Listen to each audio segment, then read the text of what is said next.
Hello everyone and welcome back to my channel. আশা করছি তোমরা সকলে খুব ভালো আছো, সুস্থ আছো। আর আজকে আমরা এসেছি মায়াপুরে। তো সকাল 6টার সময় আমরা কলকাতা থেকে স্টার্ট করেছিলাম, 11টার মধ্যে আমরা পৌঁছে গেছি।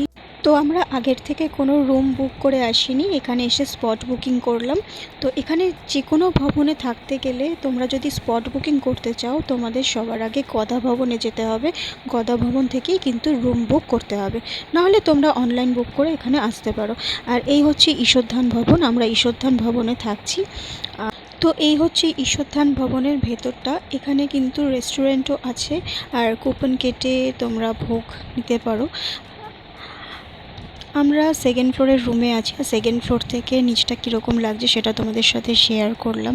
তো এবার চলো তোমাদেরকে রুমটা দেখিয়ে দিই। এই হচ্ছে আমাদের রুম, এটা হচ্ছে এসি রুম, আর এটার রেন্ট নিয়েছে 2900 একদিনের জন্য। এখানে দুটো বেড রয়েছে আর দুটো ম্যাট্রেস রয়েছে, 4জন থাকার মতো রুম, ওয়ার্ড্রব, ড্রেসিং এরিয়া সব রয়েছে। তো মোটামুটি রুমটা খুবই সুন্দর। এখানে 3টে ল্যাঙ্গুয়েজের গীতা রাখা রয়েছে। আর এই হচ্ছে ওয়াশরুম। তো ওয়াশরুমটা তো ভীষণ ভালো।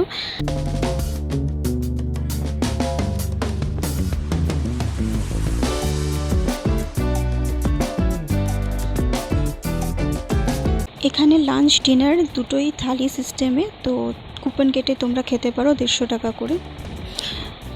ঈশ্বরধান ভবন ছাড়াও তোমরা গদা ভবন থেকে কুপন কেটে ভোগ খেতে পারো।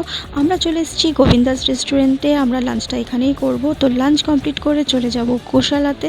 গোশালাতে কিছুক্ষণ সময় কাটিয়ে তারপরে আমরা হোটেলে ফিরে আসব। তো এই হচ্ছে গোশালা। গোশালাটা দেখো কত বড়। আর এই গোশালাটা হচ্ছে মন্দির থেকে 15 মিনিট মতো হাঁটা পথ।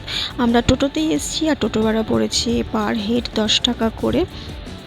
এই হচ্ছে গোবিন্দাস রেস্টুরেন্ট। এখানে বিভিন্ন ধরনের তোমরা ব্রেকফাস্ট আইটেম পাবে, আর লাঞ্চের থালি পাওয়া যায়।